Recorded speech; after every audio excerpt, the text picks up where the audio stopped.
우리 적그리스도라는 말 다들 들어보셨죠? 네. 적그리스도니까 엔타이니까 그리스도에 반대하는 사람이라는 뜻이에요. 이 단어는 굉장히 유명한 단어고 그래서 안 믿는 사람들도 적그리스도 이런 말은 들어봤을 거예요. 그런데 제가 이 설교를 준비하면서 봤더니 의외로 성경 안에는 요한일서에 4번, 요한이서에 1번, 딱 이렇게 5번만 적그리스도라는 단어가 나온다. 그러니까 요한계시록에 적그리스도 이런 단어 안 나오는 거고, 복음서에도 적그리스도 이런 말 안 나오고, 바울서신, 일반서신에서도 이 단어는 나오지 않습니다. 그러나 적그리스도의 개념은 우리 주님께서 분명히 가르치셨는데요.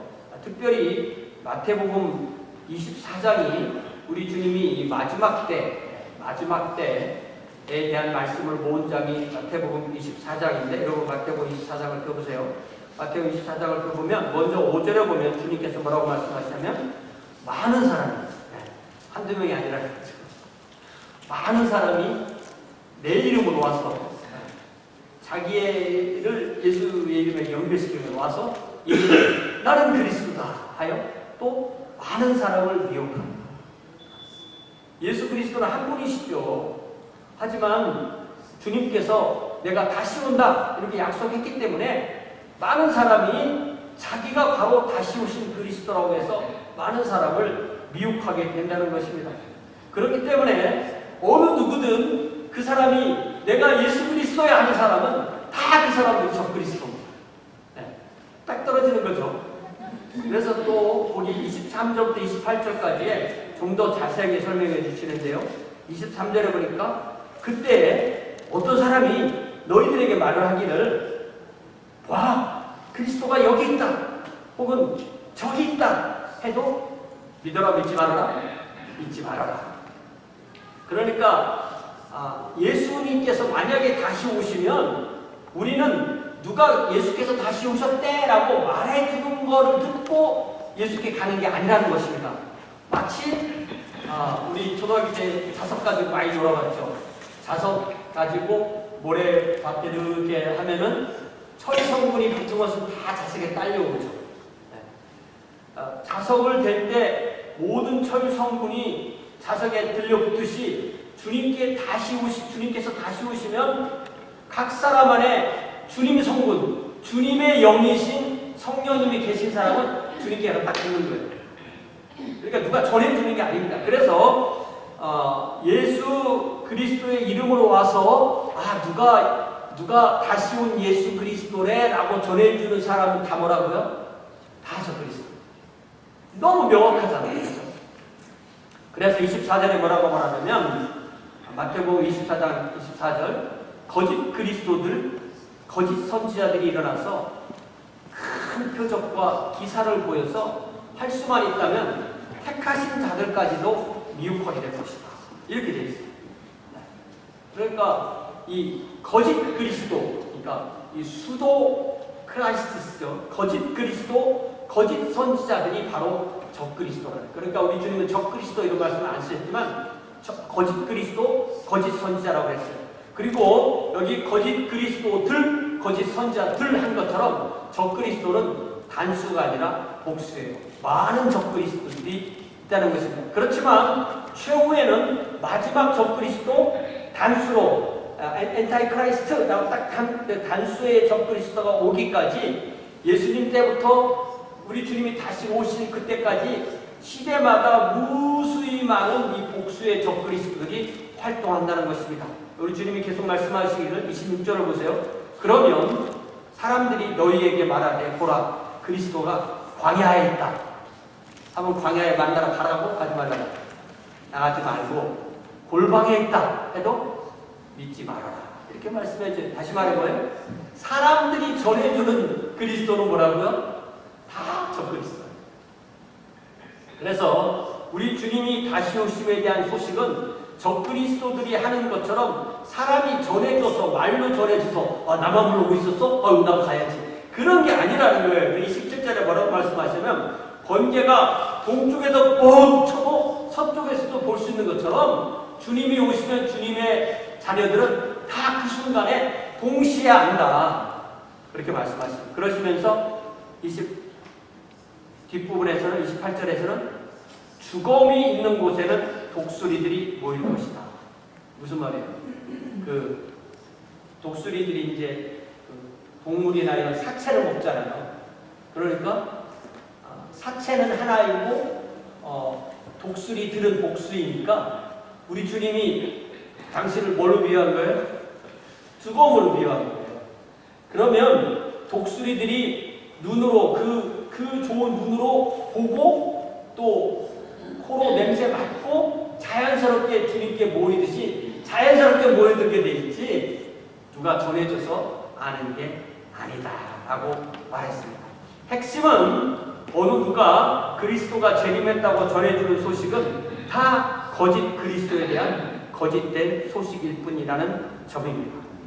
그런데 오늘 우리가 이 나누고자 하는 요한일서 2장 18절에서 23절 이 본문에서는 사도 요한이 사용하는 이 적그리스도라는 개념은 우리 주님이 마태복음 24절에서 말씀하신 것보다 훨씬 더 넓게 적용돼요. 그래서 이 적그리스도라는 개념은 주님을 반대하는 사람이니까 예수 그리스도를 그리스도로 모셔드리지 않은 모든 사람을 이 개념에 포함시키고 있는 것입니다. 오늘 그래서 적그리스도들, 특별히 뒤에다가 복수로 들이라는 말을 붙여서 우리가 말씀을 듣습니다. 18절에 보니까 아이들아 지금은 마지막 때라 적그리스도가 오리라는 말을 너희가 들은 것과 같이 지금도 많은 적그리스도가 일어났으니 그러므로 우리가 마지막 때이니라. 이 사도 요한은 워낙 연세가 많았으니까 한 90이 넘었으니까 그 모든 독자가 뭐라고 그러면 얘들아 이렇게 불러요. 그래서 누가 저한테 아이야 이렇게 부르면 기분이 나쁠 것 같아서 좋을 것 같아요. 젊을 때는 나빴는데 지금은 좋습니다.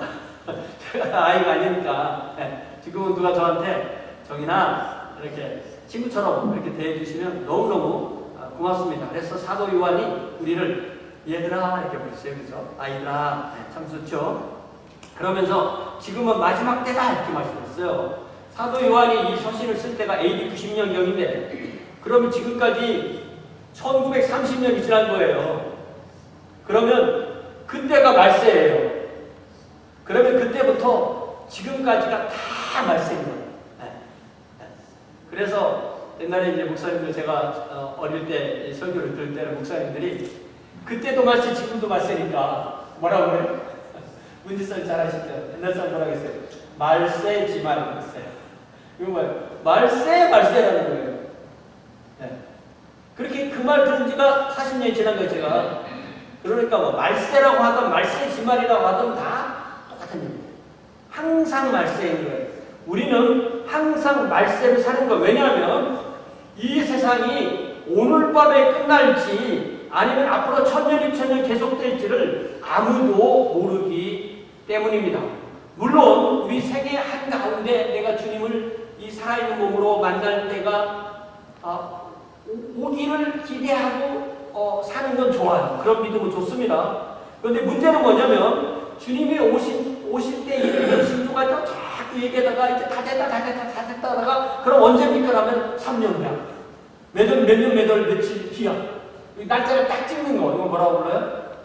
이걸 시한부 종말론이에요. 시한부 종말. 타임 리미티드 에스카톨로지 이렇게 아마 영어로 표현하는 것 같은데 시한부 종말론이요. 이 사도 이 초대교회부터 지금까지 항상 있었어요. 근데 재밌는 거는 이 시한부 종말론 얘기하는 사람은 100년 후에 주님이 오신데 뭐 50년 후에 주님이 오신 이런 사람 아무도 없어요. 다 3년 후, 4년 후. 뭐예요? 자기가 사람들에게 말을 해서 사람들이 말을 듣고 자기에게 반응해서 시간과 에너지와 돈을 가지고 올 그 적당한 때를 딱 정하는 거예요. 여러분들 시한부 종말 다 찾아보세요. 다 그런 식으로 3년, 4년 이렇게 계산해서 얘기하지 널리 얘기하지 않는다. 보통 시한부 종말론 하는 사람들이 그렇습니다. 그러니까 이런 사기를 치는 사람들은 반드시 성공하게 돼 있어요. 왜냐하면은 언제가 끝이다라는 것이 정확하게 끝이라면은 많은 재산이 필요가 없는 거예요. 그 재산을 좀 더 하나님의 뜻에 맞게 쓰려니까 다 갖다 바치니까 항상 성공하게 되는 거예요. 그런데 이런 이야기가요, 우리가 구약성경 읽어보면 예레미야에 있어요. 신기하다. 예레미야에 보면은 이스라엘 백성이 이 바벨론에 유다 왕국 백성들이 1차, 2차, 3차 이렇게 끌려가거든요. 끌려가니까 동족이 다른 나라에 가서 노예 생활을 하고 있으니까 언제 그 동족들이 돌아옵니까? 하나님께 기도할 거 아니에요. 그러니까 하나냐라는 사람이 거짓 선지자가 뭐라고 말하냐면 3년 후에 돌아옵니다. 3년 후. 여러분 3년 후에 돌아온다 그러면 기다릴 만해요? 아니면 포기할래요? 3년이면 그래도 기다릴 만하잖아. 뭐 애들 군대 가서 3년 있는데 3년 후면 돌아온다. 근데 예레미야는 뭐라고 말해요? 70년 후에 돌아옵니다. 70년이면 기다리래 안 기다려요? 3년의 희망이에요. 70년의 희망이 아닙니다. 70년을 기다리라는 얘기는 뭐냐면 거기다가 집 짓고 농사 짓고 애기 낳고 결혼하고 잘 살라는 거예요. 거기서 3년 후를 말하는 사람은 사람들이 그 사람한테 팍 주목하고 그 사람을 따라갑니다. 70년을 얘기하면 그게 무슨 우리에게 희망을 주는 말씀이에요? 이렇게 나갑니다. 그러니까 하나님의 이름으로 말을 하지만 사실은 자기가 원하는 것을 얻기 위해서 그런 예언을 한다는 사실을 알 수가 있습니다. 그렇기 때문에 본인의 세대에서는 절대로 이루어지지 않을 그 이야기를 전하는 예레미야는 마치 인간의 이야기를 하는 것 같고 임박한 그런 약속이 주어지면 그게 하나님의 말씀인 것처럼 하는 거예요. 그러니까 사람들이 어떻게 되는 거예요? 미혹되는 거죠. 그래서 우리는 무엇을 가져야 되냐면 분별력을 가져야 돼요. 미혹된 가르침을 구별해낼 수 있는 것을 분별력이라고 합니다. 그러면서 사도 요한은 이 본문에서 적그리스도가 꼬리라는 말을 너희들이 들었다. 그러니까 이 적그리스도라는 말은 이 사도 요한이 창조해낸 말이 아닌 거예요. 이미 교회에 광범위하게 쓰이던 말이에요. 교회 자체도 30년에 태어나서 탄생해서 지금 90년이니까 이미 60년의 역사를 교회가 지내왔어요. 이미 많은 적그리스도가 있었고 지금도 많은 적그리스도가 있고 그러니까 지금 마지막 때라고 말해요. 이처럼 이 마지막 때는 교회 시대 언제나 다 마지막 때이고 적그리스도라는 개념은 그리스도를 대적하는 모든 사람을 의미하는 그런 단어가 되는 것입니다. 그러면서 19절에서는 그들이 우리에게서 나갔으나 우리에게 속하지 아니하였나니 만일 우리에게 속하였더라면 우리와 함께 거하였으려니와 그들이 나간 것은 다 우리에게 속하지 아니함을 나타내려 하니라. 이 말은 무슨 말이냐면 우리 교회에서 누가 어디 갔다 이런 뜻이 아닌 거고요. 참 교회에서 이탈한 이들이 곧 적그리스도와 이런 말입니다. 그러니까 교회는 그리스도께 속한 무리잖아요. 교회에서 이탈한 무리가 적그리스도라는 것입니다. 그렇기 때문에 오늘날에게 적용하면 내가 속한 교회가 참 교회인지 아니면 거짓된 교회인지를 첫 번째로 알아내는 것이 제일 중요한 거예요. 만일 어떤 교회가 거짓 교회라면 내가 그 교회에 속해 있다면 나도 거짓된, 나도 적그리스도가 될 가능성이 큰 거예요. 그러나 만약에 어떤 교회가 참 교회라면 그 교회에서 이탈하는 사람이 적그리스도가 되는 것입니다.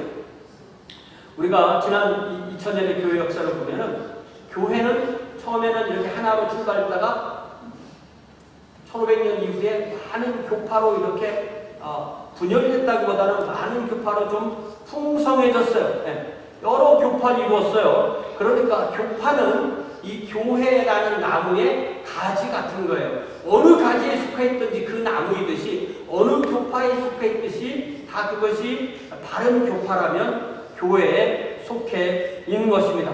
그런데 그 나무에, 그 교회라는 나무에 속하지 않았는데 자기들을 나무라고 주장하는 사람들을 교회는 뭐라고 부르냐면 이단이라고 불러요. 그러니까 거짓된 교회고 이단인 거죠. 그러니까 이단 교회는 이 교회라는 나무에 속하지 못합니다. 그래서 우리는 또 그 다음에 능력을 길러야 되는 것이 이 이단과 교회를 구별하는 능력을 길러야 되는 것입니다.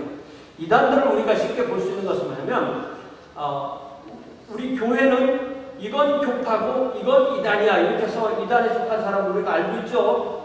그런데 이단은 어떻게 말하냐면 뭐 이단도 하나만 아닌 게 여러 가지가 있잖아요. 그 중에 어떤 하나는 뭐라고 말하냐면 요 이단은 뭐냐면 우리만 참교회고 나머지 이단도 다 각자 교회를 다 갖자는 거예요. 그러면 우리가 충분히 그것도 하나의 구별할 능력이 될 수가 있습니다. 이처럼 우리가 이단과 참교회를 분별할 능력도 우리가 또한 성령 안에서 갖추고 있는 거예요. 왜냐하면 20절에 보니까 사도 요한이 이런 말씀을 하면서 내가 너희들에게 얘기를 하지만 너희들이 모르는 얘기하는 거 아니야. 20절 같이 읽어봐요. 시작. 너희는 거룩하신 자에게서 기름 부음을 받고 모든 것을 아냐. 우리가 목사가 예를 들면 목사 설교할 때 여러분 전혀 모르는 얘기하는 게 아니에요. 거의 98% 아는 얘기를 하는 거예요. 그러면서 내 안에 성령이 계시고 여러분의 성령이 계시고 성령의 기름 부음이 있고 성령의 기름 부음이 있기 때문에 이미 아는 얘기를 내가 하는 거야. 이런 얘기. 그렇기 때문에 성령께서는 성령의 기름 부음으로 진리를 알게 하시고 진리 안에 거주함을 우리에게 일깨워 주십니다. 여러분, 저와 여러분이 가진 이 믿음이 지금 내가 확실하게 성령께서 인도하셔서 말씀으로 알긴 알지만 확실히 믿긴 믿지만 진짜 구원받는지 안 받는지는 죽어봐야 한다. 그래?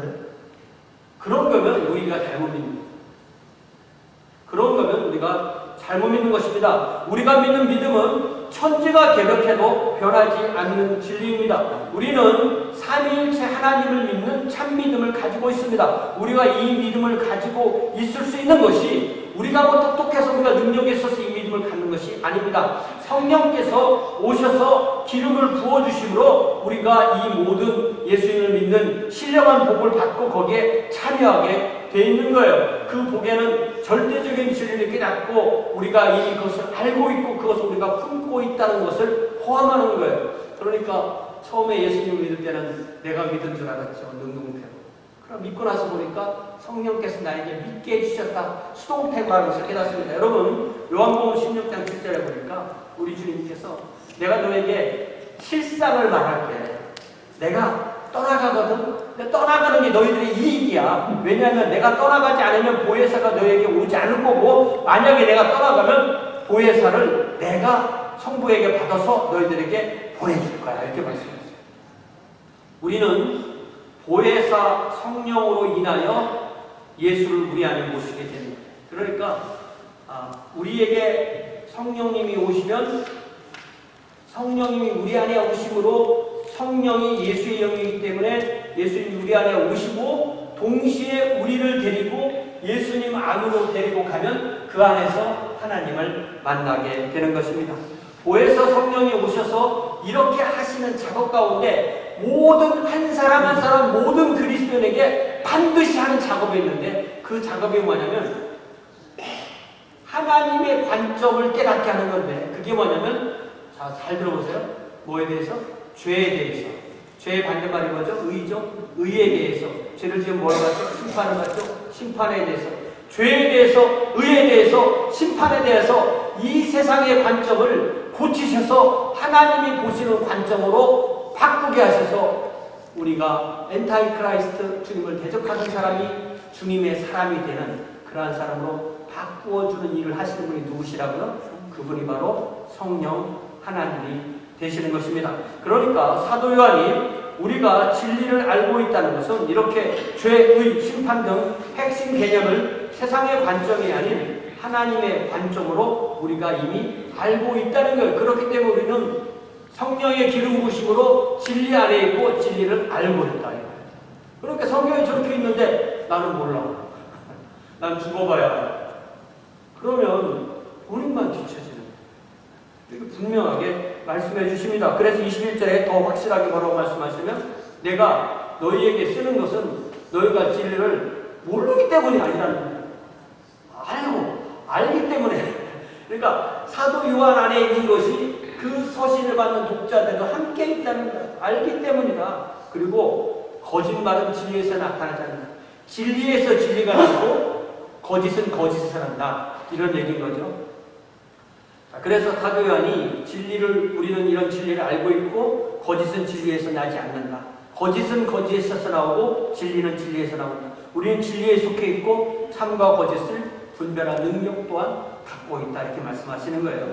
그러면서 다시 22절에 이제 적그리스도에 대한 개념을 다시 얘기하세요. 22절에 보니까 그러면 이 거짓에서 나와서 거짓말하는 자가 누구냐? 예수가 그리스도임을 부인하는 자가 거짓말하는 사람. 그런 사람은 아버지와 아들을 부인하게 되고 그게 바로 적그리스도다. 이렇게 말해요. 그러니까 진리는 무엇이고 거짓은 무엇이냐? 진리는 성령의 기름 부음에 의해서 아버지 하나님, 아들 하나님, 성자 하나님, 예수 그리스도를 시인하고 믿고 고백하고 따르는 것이 진리라는 거예요. 거짓은 예수께서 그리스도이심을 부인하는 것, 거짓은 하나님 아버지를 부인하는 것, 거짓은 아들 하나님을 부인하는 것, 거짓에 사로잡혀 있는 모든 사람이 바로 적그리스도다. 이렇게. 그러니까 여기서 사도 요한이 말하는 적그리스도는 마태복음 24장에서 우리 주님께서 말씀하신 그러한 그리스도의 이름으로서 사람들을 미혹시키는 그 개념보다 훨씬 더 확장된 광범위한 의미. 그러니까 결국 뭐예요? 온 세상은 그리스도인들과 적그리스도인들 이렇게 구별돼요. 여기 오면.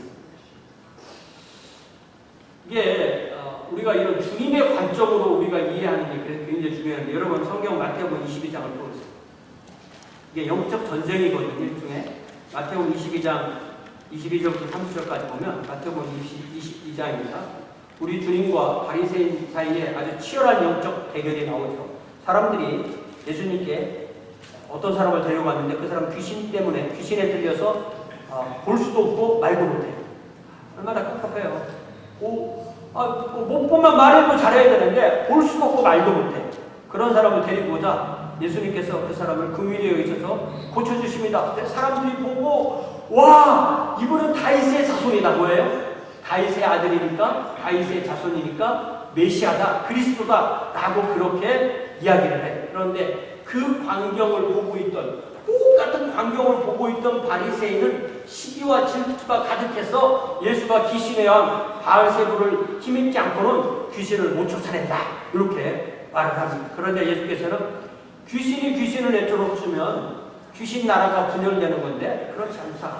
그러면서 마태복음 12장 28절 여러분 성경 찾으시면 같이 읽어봐야죠. 자, 마태복음 12장 28절 같이 읽습니다. 시작. 그러나 내가 하나님의 성령을 힘입어 귀신을 쫓아내는 것이면 하나님의 나라가 이미 너희에게 임하였느니라. 이미 예수님께 갖고 오신 하나님의 왕국이 임하였다는 증거가 뭐냐? 예수께 임하신 성령으로 귀신이 쫓아나는 것. 이것이 바로 하나님 나라가 이미 시작됐다는 뜻이다라고 말씀하셨습니다. 예수께서 하나님이 보내신 성령의 능력으로 그 사람을 지배하던 귀신을 결박하고 그 귀신을 쫓아내고 그 사람을 고쳤다라고 분명히 말씀하셨어요. 그러면서 30절에서 이렇게 말씀하세요. 아주 흥미로운 말씀이에요. 30절에 뭐라고 그래요? 나와 함께 아니하는 자는 나를 반대하는 자다. 나와 함께 모으지 아니하는 자는 해치는 자다. 네. 모으다 해치다 이거죠. 네. 스케로 해치다 이런 말이에요. 게로 스케로. 이 말씀은 하나님의 아들이신 예수께서 하나님이 보내신 성령의 능력으로 귀신을 제압하고 귀신에 사로잡혔던 사람을 고치는 것을 보고도 예수께 함께하지 않고 오히려 헛소리하는 사람들은 그 사람이 바로 예수를 반대하는 사람, 적그리스도라는 겁니다. 그러니까 지금 그 바리새인들 눈앞에서 나와 함께하지 않기 때문에 너희는 나를 반대하는 사람이고 너희는 나와 함께 모으지 않기 때문에 내가 하는 일을 흐트러뜨리는 사람이다 라고 말씀하십니다. 그러므로 모든 사람은 그리스도인이냐 적그리스도인이냐 이렇게 봅니다. 아주 가장 나쁘게 얘기하면 됐다는 거예요. 모든 사람은 둘 중에 하나야. 그리스도인인지 적그리스도인인지. 저와 여러분은 누구예요? 저와 여러분은 그리스도인입니다. 그리고 우리의 영적 전투라는 것은 아직도 적그리스도인인 사람들에게 우리가 어떻게든 접근해서 그 사람들을 그리스도에게로 모시고 오는 것, 구출해서 데리고 오는 것, 이것이 바로 우리에게 주어진 영적 전투인 것입니다. 23절을 보니까 사도 요한은 아들을 부인하는 자는 또한 아버지도 없고 아들을 시인하는 자에게만 아버지가 있다, 이렇게 말씀하셨어요. 어떤 사람들은요, 굳이 뭐 죄니 뭐 십자가니 보혈이 이런 거 얘기하지 말고 그냥 하나님, 세상을 창조하신 하나님 얘기만 하면은 구원받는 거 아니냐, 이렇게 얘기를 해요. 그렇지 않습니다. 우리는 삼위일체 하나님을 믿습니다. 다시 말씀드릴게요. 성령께서 우리 안에 오셔서 우리를 데리고 어디로 가는 거예요? 예수님 안으로 우리를 데리고 들어가요. 그 예수님 안에 가면 우리가 하나님을 만나는 거예요. 우리가 요즘 구약성경에서 뭘 느껴요? 하나님이 사람에게 오고 싶어도 못 오셔. 왜? 사람의 죄가 있으니까. 그래서 하나님을 만나려면 우리가 구약성경 읽으면 뭘 느껴요? 한 장 읽으면 피, 또 한 장 읽으면 피가 철철 흐르잖아. 그 피가 없으면 우리가 하나님을 만날 수가 없는 거예요. 그런데 예수 그리스도의 보혈을 위하여 다른 동물이 죽을 필요가 없는 것입니다. 예수 그리스도의 단번에 영원한 제사로 인하여서 우리가 예수 그리스도 안에 있을 때만 우리에게 진노하지 아니하시는, 우리에게 화목하시는, 우리를 있는 그대로 받아주시는, 우리의 죄를 우리의 죄로 보지 않고 우리를 하나님의 자녀로 그대로 받아주시는 그 주님을 예수 안에서 만나는 거예요. 그렇기 때문에 아들을 부인하면 아버지도 없고 아들을 신해야만 우리가 하나님을 만나는 줄 볼 수 있습니다. 그러니까 이 진리는 너무나 명확한 것입니다. 우리는 이 믿음에 있어서 혼선이나 혼란이나 의심이나 불확실성이 있을 수가 없습니다. 우리는 나는 그리스도인입니까? 적그리스도인입니까? 그래서 제가 이 주보에 고린도 후서 5장 19절 말씀을 인용했는데요. 그게 제가 지금까지 말씀한 거예요. 같이 읽어봐요. 시작. 곧 하나님께서 그리스도 안에 계시사 세상을 자기와 화목하게 하시며 그들을 죄를 그들에게 돌리지 아니하시고 화목하게 하는 말씀을 우리에게 부탁하셨습니다. 하나님은 그리스도 안에 계셔요. 만일 우리가 그리스도 안에 계시지 않는 하나님, 그리스도 안에 계시지 하나님을 딱 가다가 하나님을 만났어. 그럼 죽는 거예요. 그리스도 안에 있기 때문에 우리가 사는 것입니다.